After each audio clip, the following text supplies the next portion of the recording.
Je suis content d'être avec vous ce matin. Nous arrivons à la première étape, à savoir notre moment de prière, de rafraîchissement spirituel. Et maintenant, nous sommes prêts pour le service. Un prophète pour le peuple de Dieu du temps de la fin. Êtes-vous conscient que nous sommes au temps de la fin? Les hommes scientifiques au moins le sont. Et c'est pourquoi ils travaillent rapidement à résoudre le problème du climat. Sinon, on sent la menace, elle vient du nord, elle vient du sud. Mais cela vient aussi du zénith, parce que Jésus, il revient. Voici la lettre de créance d'Ellen White en tant que pasteur consacré de l'Église adventiste. Car pour enseigner à l'Église, il faut avoir une lettre de créance. À quel titre tu viens? Es-tu crédible pour qu'on puisse prêter attention à ton message? Et alors, elle avait ce papier qui lui donnait ce droit. Ce premier de 1983, le deuxième de 1985, troisième de 1987. Très bien. 1800. Ah, on aurait aimé qu'elle soit des nôtres, hein? Ah ouais, j'aurais aimé être collègue à son époque, mais malheureusement, je suis venu bien après. Mais nous disons merci au Seigneur pour cette servante qu'elle a utilisée pour aider son Église à marcher et arriver jusqu'au retour de Jésus. L'apôtre Paul nous présente l'importance et le rôle du don de prophétie au sein de l'Église. Et dans 1 Corinthiens 14, verset 3, il dit « Celui qui prophétise, au contraire, il parle aux hommes. » Et qu'est-ce qu'il va faire? Les édifier. Parce que le diable nous a écrasés. Donc la prophétie doit nous reconstruire, nous édifier. Ensuite, les exhorte. Oui, parce que parfois on parle bien, mais en chemin on se trouve fatigué, parfois découragé et on a envie de s'arrêter. Le prophète dit, on n'a pas fini, on continue et alors on reprend la course. Et finalement, il les console. Parce que le diable sait frapper les enfants de Dieu dur. Jésus a reçu des clous, n'est-ce pas? Les apôtres ont eu coups coupés, certains à coups d'épée. Et les chrétiens, au cours des siècles, ont été frits, mes amis. Certains ont fait michoui. Le diable ne joue pas. Il hait les chrétiens et il ne faut pas l'oublier. Et notre tour arrive. Ne croyons pas qu'il va nous laisser débarquer au ciel sur un petit fleuve tranquille. On a vu dans la semaine qu'il ira faire la guerre au reste. Pendant près de 2000 ans, il a combattu, mais la finale, c'est avec nous. Et voilà pourquoi nous avons besoin des messages. Et ce matin, vous allez entendre ce que Dieu nous a envoyé comme instruction. En plus, il nous dit que ce don de prophétie subsistera dans l'Église jusqu'à ce que nous soyons tous parvenus à la stature parfaite de Christ. Remarquez bien l'objectif de Dieu. Satan combat, mais Dieu travaille. Et le but de Dieu, c'est de nous amener à la stature comment? Un petit mot qui nous fait peur souvent, pas vrai? Parfait. Mais on dit tel père, tel fils. Si Dieu est parfait, il ne pourrait pas accepter des enfants imparfaits. C'est pourquoi il a accordé des dons. Lisons dans Éphésiens 4 et vous allez voir que le Dieu parfait a des outils pour amener à la perfection ses enfants, tout comme on a vu ce matin, eh bien, le joaillier ou l'orfèvre, il a de quoi faire l'argent lui remettre son visage. Et si un homme peut faire un métal lui redonner son visage à l'exactitude, vous croyez que Dieu n'est pas mieux qu'un homme? Croyons-le. Il le fera. Et c'est ce que la Bible nous dit. Éphésiens, chapitre 4, versets 11 à 15. L'apôtre dit, « Et il a donné les uns comme apôtres, les autres comme prophètes, les autres comme évangélistes, les autres comme pasteurs et docteurs. » Dans quel but? Pour le perfectionnement. Donc nous sommes dans une dynamique, une démarche, perfectionnement. Et de même que Dieu est alpha et oméga, quand il commence, il achève ce qu'il commence. Dieu est un jusqu'au-boutiste. Et ses enfants sont des jusqu'au-boutistes. Alors, il est dit, pour le perfectionnement des saints, en vue de l'œuvre du ministère et de l'édification du corps de Christ, jusqu'à ce que nous soyons quelques-uns parvenus. Ah bon, d'accord, je reprends. Jusqu'à ce que nous soyons tous parvenus à l'unité de la foi et de la connaissance du Fils de Dieu, à l'état d'homme fait à la mesure de la stature parfaite de Christ, afin que nous ne soyons plus des enfants flottants et emportés à tout vent de doctrine par la tromperie des hommes, par leur ruse dans les moyens de séduction, mais que professant la vérité dans la charité, nous croissions à tous égards en celui qui est le chef, Christ. C'est de lui et grâce à tous les liens de son assistance que tout le corps bien coordonné et formant un solide assemblage tire son accroissement selon la force qui convient à chacune de ses parties et s'édifie lui-même dans la charité.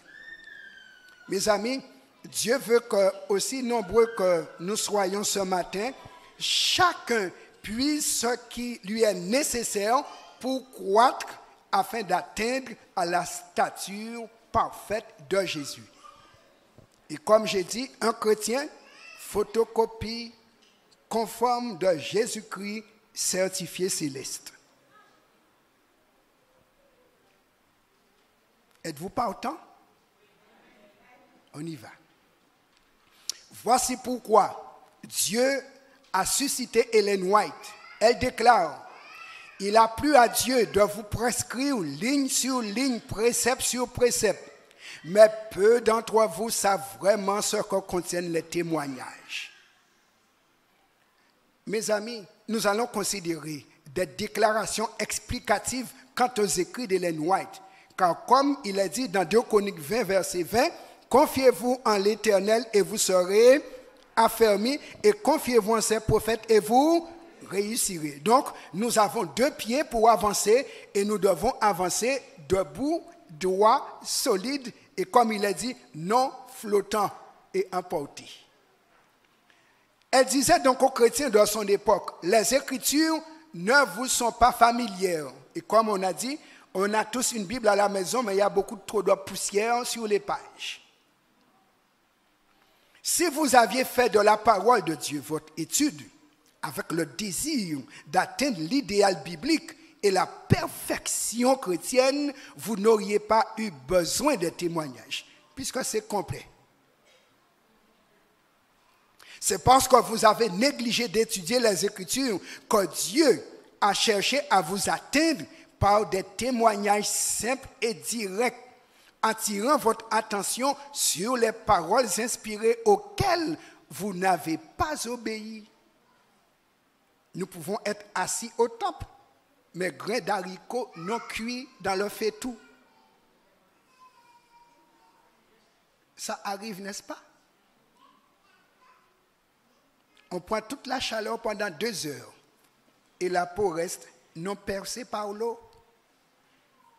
On peut passer 40 ans à l'église et ne pas changer d'un pouce. Avec une phrase, c'est comme ça, moyen. Et c'est pourquoi on a beaucoup de familles en difficulté avec cette phrase-là. Mes amis, il veut frapper vos esprits par l'importance de la vérité contenue dans sa parole. Les témoignages écrits ne sont pas destinés à apporter de nouvelles lumières, mais plutôt à graver d'une manière plus vivante dans les cœurs les vérités déjà révélées. Le devoir de l'homme envers Dieu et envers ses semblables a été distinctement indiqué dans la parole de Dieu. Cependant, peu d'entre vous marchent selon la lumière reçue. Il ne suffit pas de dire « je suis adventiste », nous avons la vérité. On peut avoir l'eau, mais est-ce qu'on la boit?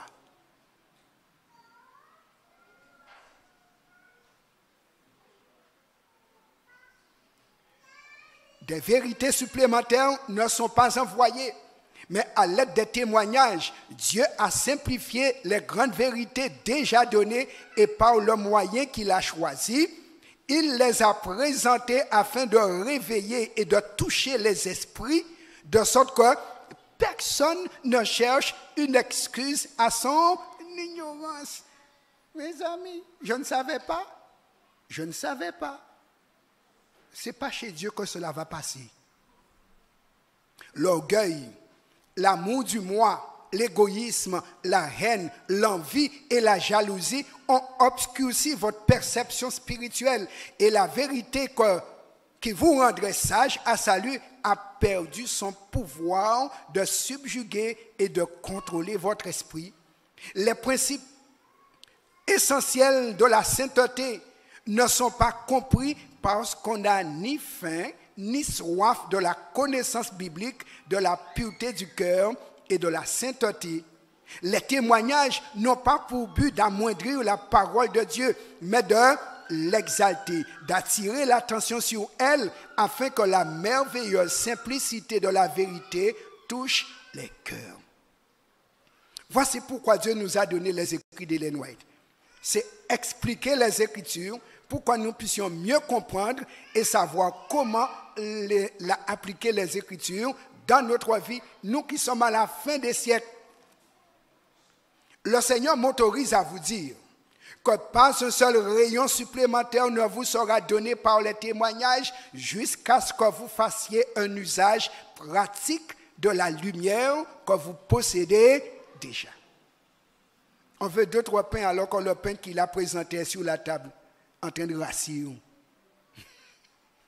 Mange d'abord ce qui est là. Et si c'est mangé, on va ajouter. Certains veulent 2-3 pains, mais sans manger le premier. Dieu dit non, je ne gaspille pas. Alors, le Seigneur vous a entouré de lumière. Vous ne l'avez pas apprécié, vous l'avez foulé aux pieds. Tandis que certains l'ont méprisé, d'autres l'ont négligé ou bien l'ont suivi avec indifférence. Mes amis, Dieu nous a envoyé les meilleures choses, mais parfois, on fait la fine bouche et on devient vierge folle. Assis avec les autres, mais négligent. Seuls quelques-uns ont résolu de marcher dans la lumière que Dieu a pris plaisir à leur envoyer. Quelques-uns. Mes amis, faisons attention. Grand privilège, on va nous demander beaucoup. Plusieurs auxquels des avertissements spéciaux ont été donnés par les témoignages ont oublié les réprimandes au bout de quelques semaines. Faites paille. Ils sont retombés dans leurs vieilles habitudes. Est-ce que certains d'entre vous ne se reconnaîtraient pas? On fait des soubresauts, Seigneur, je veux. Et après quelque temps, on oublie la réprimande et on retombe dans les travers du passé. J'ai connu cela aussi. Et c'est pourquoi je vous en parle. Je l'ai connu pendant 30 ans. Assis au temple. Mais on retombe dans les mêmes travers. On oublie qu'on avait demandé pardon.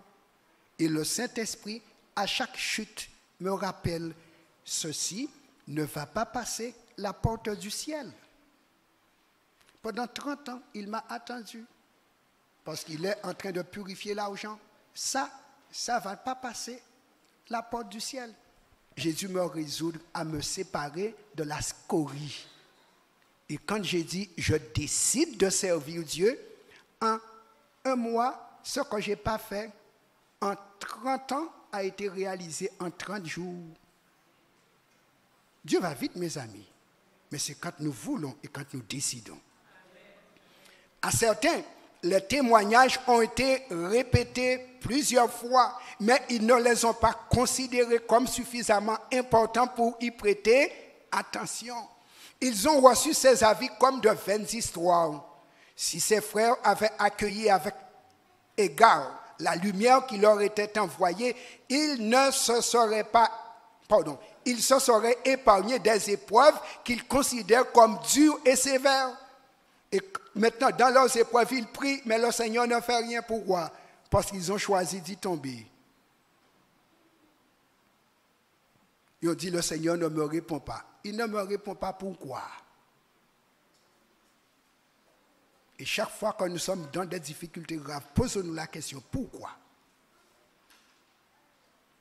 Qu'ils ne s'en prennent qu'à eux-mêmes. Ils se sont mis sous un joug qu'ils trouvent pesant. Ce n'est pas le joug dont le Seigneur les a chargés. C'est pourquoi il prend du temps à vous décharger. Vous l'avez choisi. Bon, goûtez-en. Mais Dieu est tellement bon. Comme Israël, après 40 ans de joug philistin, il dit, bon, je vous fais grâce. Il enlevait. Et on voit après 20 ans, le peuple retombe sous le joug philistin encore. Ils ont oublié que le Seigneur les avait délivrés. On se dit être Israël spirituel, on n'est pas meilleur en fonctionnement.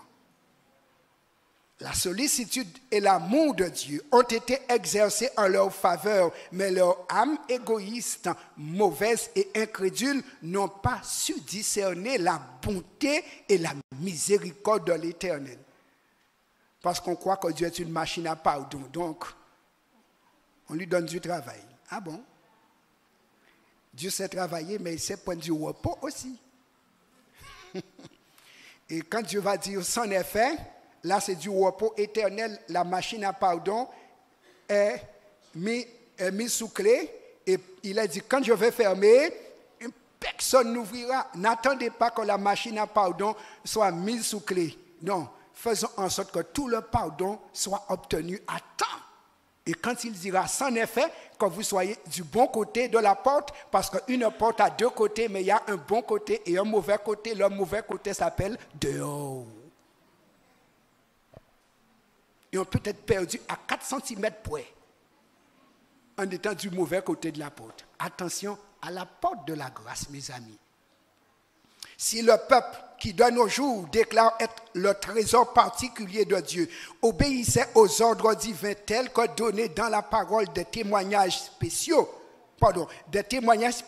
ne seraient pas nécessaires pour le rendre attentif à ses devoirs et pour faire ressortir la culpabilité et le danger épouvantable auquel il s'expose.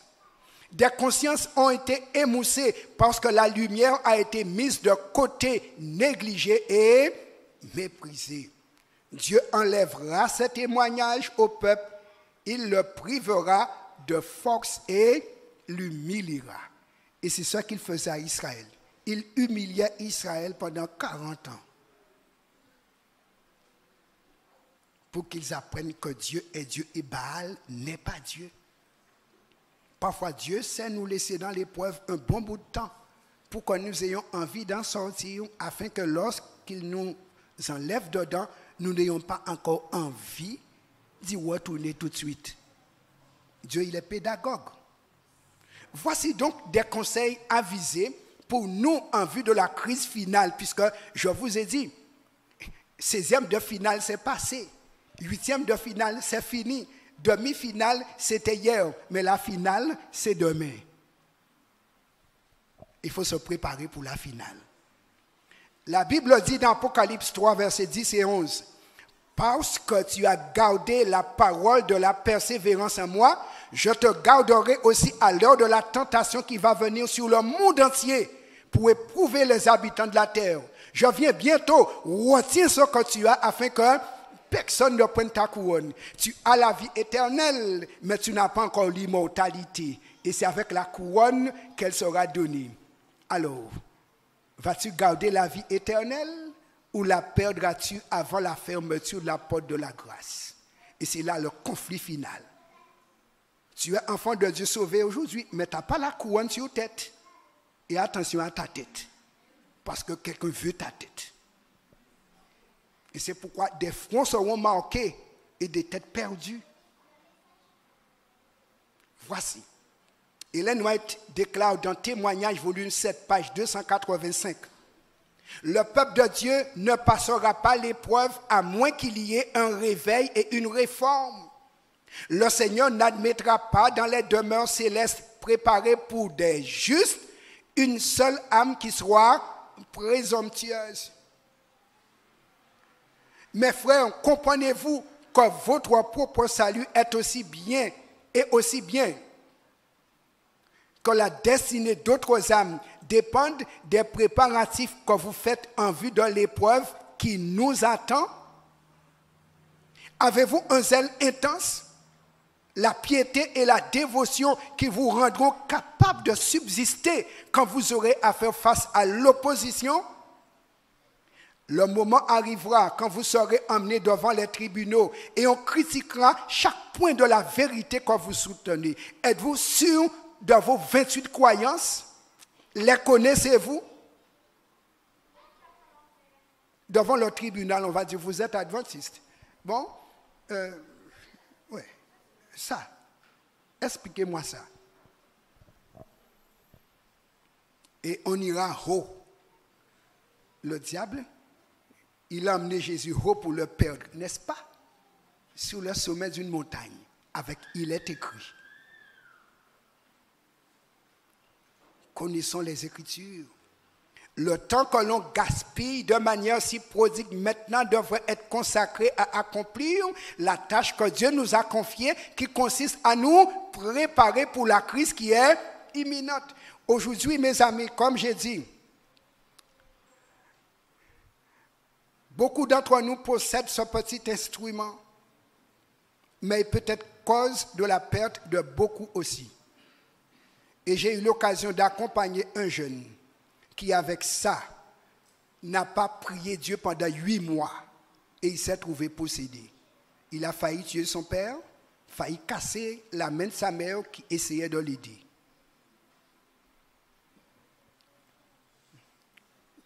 C'est Internet et ça peut déconnecter un ciel net. Il y a tellement de choses que je pourrais vous dire dessus. Si vous surfez, attention aux vagues. Que ce soit un instrument, mais pas un maître. Parce que quand on est addicto, on n'a plus de temps pour Dieu. Et c'est là, bel instrument, utile, mais qui peut nous rendre inutiles pour le ciel. Si on ne peut pas le contrôler, il nous contrôlera. Conflit cosmique. Si tu ne le contrôles pas, il va te contrôler. Ceux qui veulent demeurer fermes en ces temps de péril doivent comprendre par eux-mêmes le témoignage des Écritures.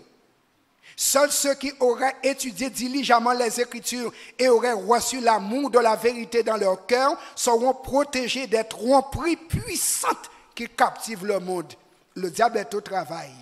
3 mots pour pouvoir cerner l'humanité, c'est tentation, séduction et persécution.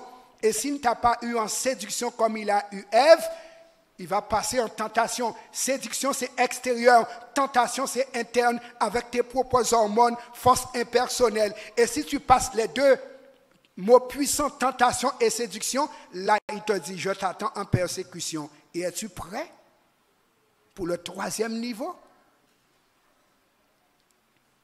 Il faut se préparer. Mais des milliers de personnes comprennent ces vérités importantes de manière si incomplète, comme si elles n'auraient jamais été révélées.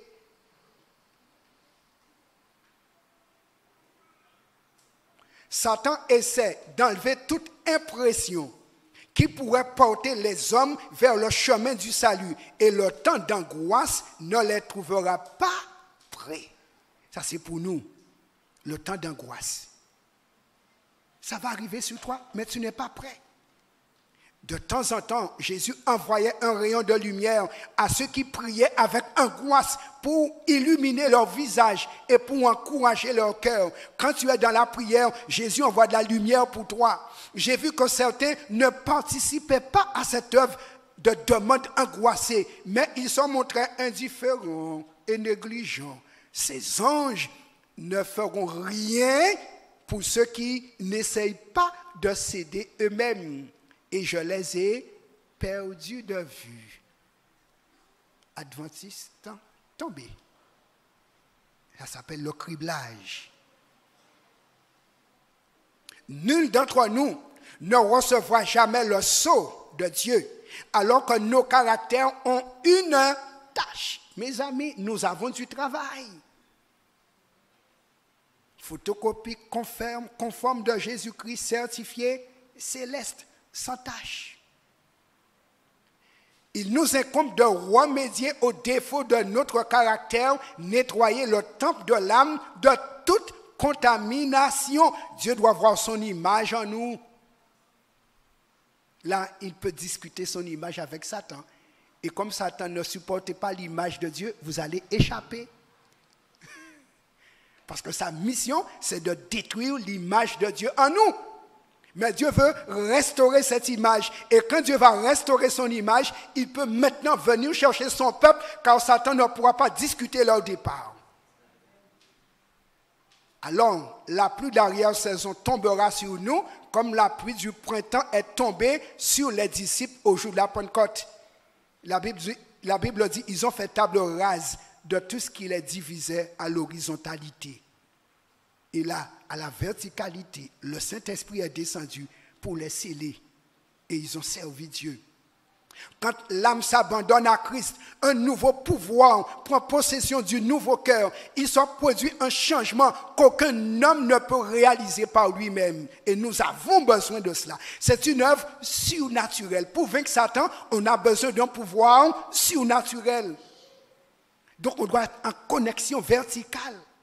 Pour l'âme qui s'abandonne à Christ, il devient sa forteresse. Une âme ainsi gardée par les agents célestes, et j'aime ce mot, est inexpugnable aux assauts de Satan. Il peut être Satan, il ne peut pas te vaincre.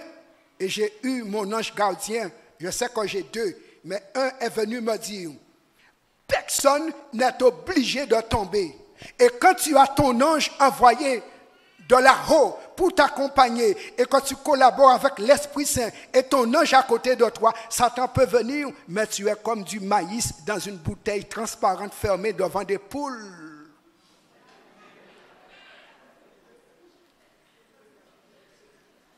Le maïs est comestible, mais entre le bec et le maïs, il y a le verre.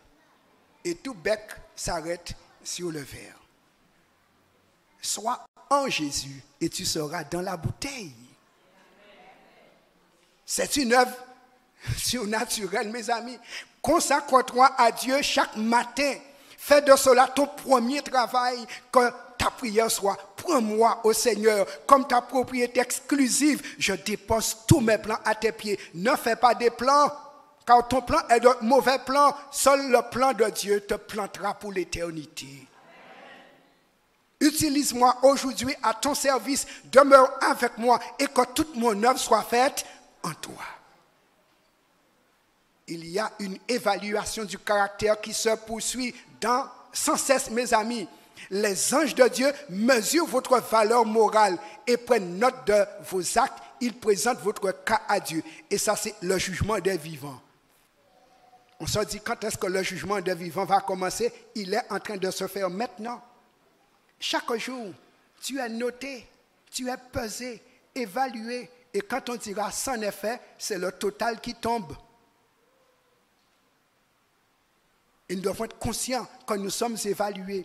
J'ai eu l'occasion de recevoir un deuxième message de mon ange. Il est venu me dire, on t'appelle au tribunal céleste. Et c'est pourquoi je m'arrange à vivre célestement. Parce que je veux que lorsqu'on va faire le total, ce soit égal.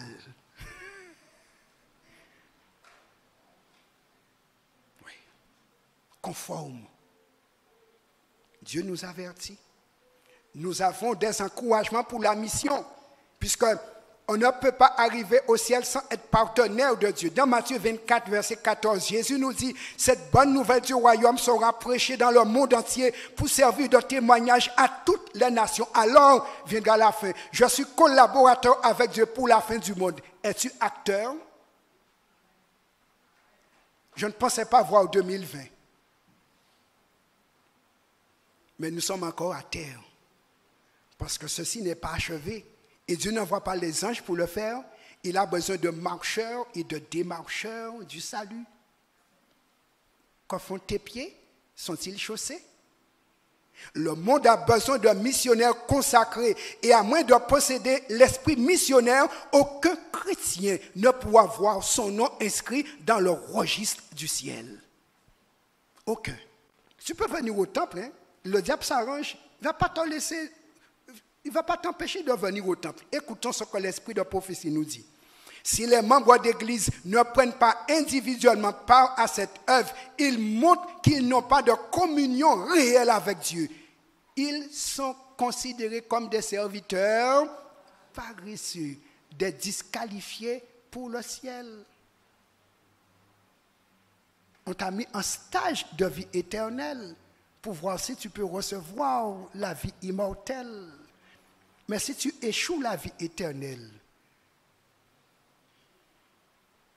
car la vie éternelle, c'est apprendre la deuxième loi du ciel qui est le service. Utilisez toutes vos facultés, exercez toutes vos facultés, utilisez toutes vos capacités, exercez toutes vos facultés, tous les talents que vous avez reçus, diffusez toute la lumière que Dieu vous a accordée pour répandre le bien autour de vous. Ne gardez pas cela. N'essayez pas de devenir des prédicateurs, Dieu les choisit, mais au moins cherchez à être des ministres pour Dieu. Le ministre est employé, le ministre est au service de la cause du maître. Aujourd'hui, l'Esprit de Dieu se retire de la terre. Ouragan, on le sait, nous sommes visités de temps en temps. Orage, tempête, incendie, l'Amérique est visitée, d'autres pays aussi, n'est-ce pas? Inondation, désastres sur mer et sur terre se succèdent sans interruption. La science cherche en vain à les expliquer. Les signes qui se multiplient aujourd'hui autour de nous et qui nous annoncent le retour prochain du Fils de Dieu sont attribués à toute autre cause qu'à la véritable. Quand on est scientifique, on ne se connecte pas au Dieu sauveur. On cherche des explications, mais la science n'en a pas. Parce que c'est le conflit cosmique entre Dieu et le diable. Les hommes ne peuvent apercevoir les anges qui retiennent les quatre vents afin qu'ils ne soufflent pas jusqu'à ce que les serviteurs de Dieu soient scellés. C'est nous qui retenons la fin du monde, mes amis. Mais lorsque le Seigneur leur ordonnera de laisser les vents souffler, alors il se produira un conflit indescriptible. Il s'arrange pour que nous ne puissions pas leur copier. Regardez-moi cela. Satan étudie la Bible avec soin, mais il essaie de te faire ne pas avoir le temps de l'étudier. Alors que maintenant, son temps, c'est d'étudier la Bible. Il envoie ses suppôts t'empêcher de lire, mais lui, il lit. Parce qu'il doit te dire, il est écrit, mais si tu n'as pas lu pour savoir, il est écrit pour croiser les fers. Ton épée sera ébréchée, émoussée. Parce que tu n'avais pas aiguisé chaque jour. Sachant qu'il a peu de temps, nous dit la Bible, et c'est écrit dans Apocalypse 12, verset 12. Il s'efforce de contrecarrer partout l'œuvre que le Seigneur accomplit sur la terre. C'est pourquoi tu n'as pas envie d'aller vite. 40 ans, mais tu n'es pas tellement mieux qu'après ton baptême. Alors que tu devrais être déjà assez haut. Satan cherche à tenir le peuple de Dieu dans l'inaction, à l'empêcher de répandre la vérité, afin qu'il soit pesé à la finale, trouvé trop léger et que Dieu le retourne à la case départ près de Satan et pour Satan. Voici le travail de monsieur. Tu peux aller au temple, mais je voudrais qu'à la finale, quand on te pèse, on te trouve léger. Et les légers sont trop légers. Et alors maintenant, tu restes, après 40 ans, 50 ans à l'église, du temps perdu, éternité perdue. Si nos yeux pouvaient voir les anges déchus en action contre ceux qui s'abandonnent à une fausse sécurité. Oh, je suis adventiste, pas vrai? Fausse sécurité. Elle dit, nous ne nous sentirions vraiment pas à notre aise. Ces anges sont sur notre race sans relâche. Bons et mauvais anges se disputent chaque âme, même déjà sauvée, combat autour de toi. Es-tu conscient de ça?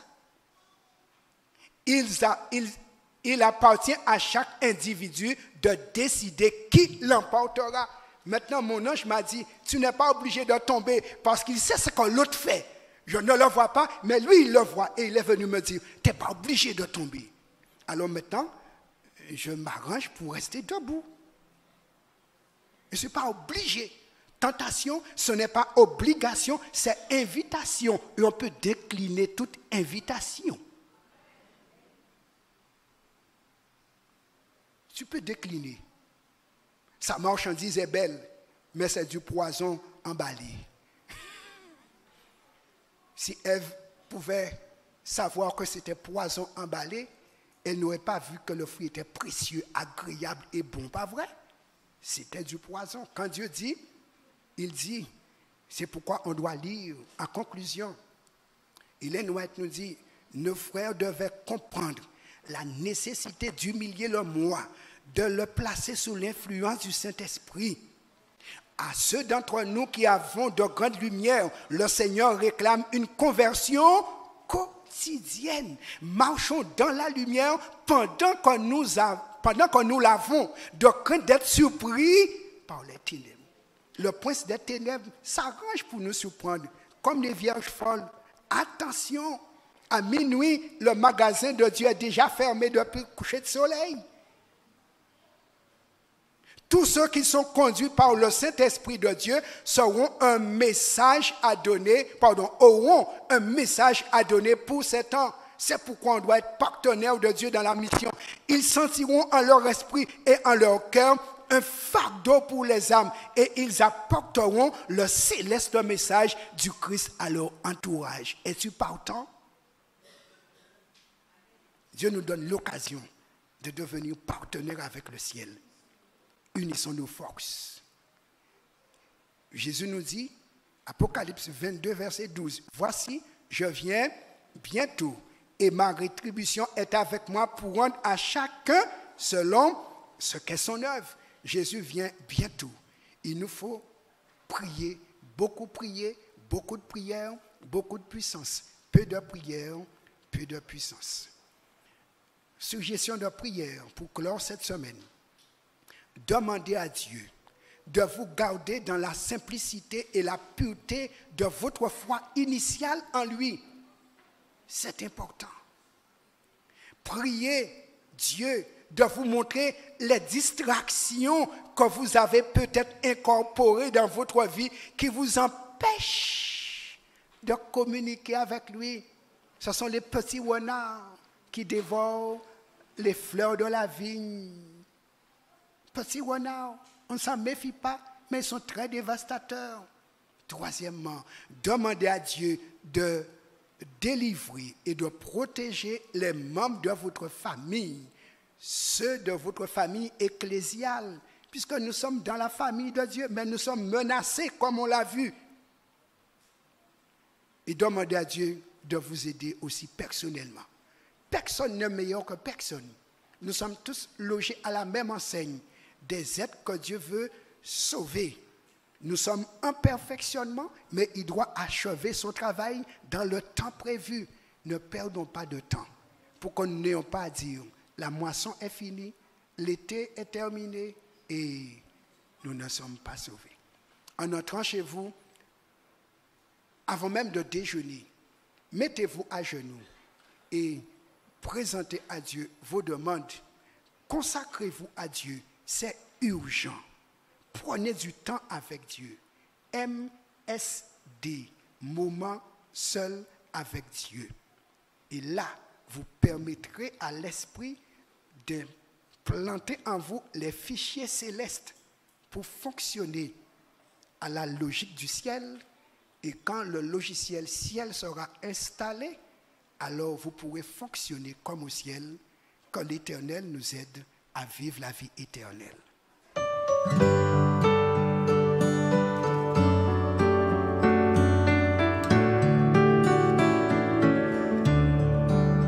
Le peuple de Dieu est enlevé devant son trône, de nombreuses prières dans leur cœur. Dieu bénit tous ceux qui reviennent à lui pour qu'ils demeurent dans la lumière. Priez l'Esprit, éclaire la parole de Dieu pour que nous connaissions sa volonté. Que chacun chérisse la parole de Dieu et qu'il cherche à mieux le connaître. Que Dieu nous accorde plus de sa grâce pour que change nos tempéraments. Que Dieu nous perfectionne afin que nous soyons un seul cœur avec lui. Que Dieu nous discipline afin que nous remplissions notre devoir envers lui. Que le Saint-Esprit nous guide chaque jour pour prêcher et témoigner de Dieu.